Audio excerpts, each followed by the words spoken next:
उपमुख्यमंत्री अजित पवार बारामती तालुक्यामधल्या माळेगाव नगरपंचायतीच्या निवडणुकीच्या प्रचाराच्या दरम्यान होते आणि त्यांनी निधीवरून धमकी दिली होती। मतदारांना मतांमध्ये कात्री लावली तर निधीला देखील मी कात्री लावेन असा दम त्यांनी भरला होता।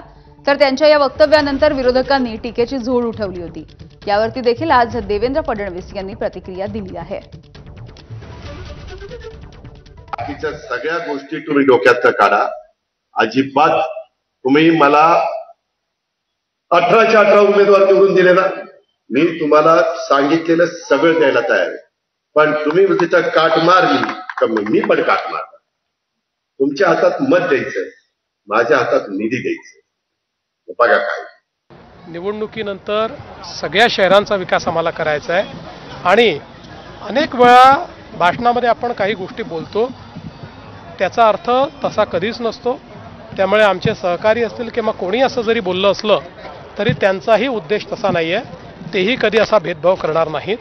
आमच्याच 3 पक्षांना महाराष्ट्राची जनता निवडून देईल आणि त्यानंतर महाराष्ट्राचा नागरी भागाचा चांगला विकास आम्ही करू।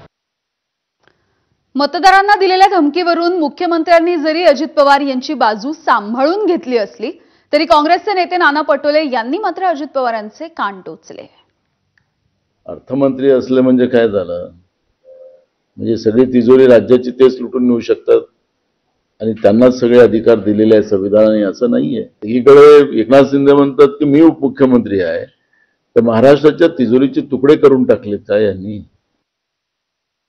पुढची बातमी जाणून घेऊयात। सध्या राज्यामध्ये नगरपालिका आणि नगरपंचायतीच्या निवडणुकांना चांगलाच रंग चढलेला दिसतोय। नेते देखील प्रचार करण्यामध्ये व्यस्त आहेत, आश्वासनं देण्यामध्ये देखील दंगच झाले आहेत आणि उपस्थितांना संबोधित करताना दिसतायत। नेत्यांच्या भाषणामधून आता वाद देखील निर्माण होऊ लागलेले आहेत। गडचिरोलीमध्ये भाजपच्या प्रचार कार्यालयाचं उद्घाटन आणि प्रचार सभा पार पडली। यावेळेला उन्हात बसलेल्या महिलांना बघून मंत्री चंद्रशेखर बावनकुळे यांनी गडचिरोली जिल्हाध्यक्ष रमेश बारसागडे यांचे कान टोचले आहेत। आपल्या लाडक्या बहिणींना उन्हामध्ये बसवू नका असा दम देऊन खर्चाची चिंताही करू नका अशा सूचना देखील बावनकुळेंनी केल्या आहेत। तिकडे कोण आपल्या उन्हामध्ये बसल्या बिचारा आमच्या लाडक्या बहिणी, त्यांना ऊन लागून आले, पेंडाले पूर्ण टाकलो अध्यक्ष। तुम्ही कमजोर, तुम्ही असं कसं लढाल?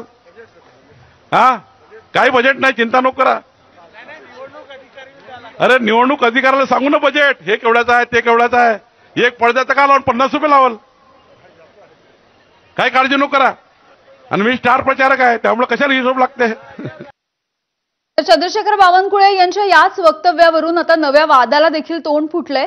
शिवसेना ठाकरे पक्षाच्या उपनेत्या सुषमा अंधारे यांनी निवडणूक आयोग हा भाजपचा घरगडी आहे का असाही सवाल विचारला। चंद्रशेखर बावनकुळे जेव्हा म्हणताहेत की काय खर्च करायचं ते करा, निवडणूक आयोगाला काय सांगायचं ते मी सांगतो, याचा अर्थ काय बावनकुळे साहेब? आपल्याला असं म्हणायचं आहे का की निवडणूक आयोग हा आपला घरगडी आहे? गडचिरोलीचे ते पदाधिकारी आहेत आणि गडचिरोलीचा जो आमचा जो पक्षाचे उमेदवार आहेत ते उमेदवार या संबंधाने त्यांनी तात्काळ रिपोर्ट केलेला आहे। 5 वर्षांपेक्षा अधिक काळापासून रखडलेल्या स्थानिक स्वराज्य संस्थांच्या निवडणुकांची राज्यामध्ये उत्सुकता आहे। नगरपालिका असोत नगर परिषदा या निवडणुकांसाठी सध्या सत्ताधारी आणि विरोधक हे दोघे देखील चांगला जोर लावतात।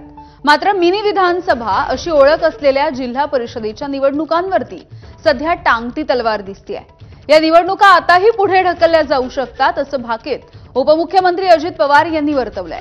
जिल्हा परिषदेमधील ओबीसी आरक्षणावरून निर्माण झालेल्या पेच प्रसंगावरती मंगळवारी स्थानिक स्वराज्य संस्थांच्या निवडणुकांच्या संदर्भात कोर्टामध्ये एक महत्त्वाची सुनावणी पार पडणार आहे।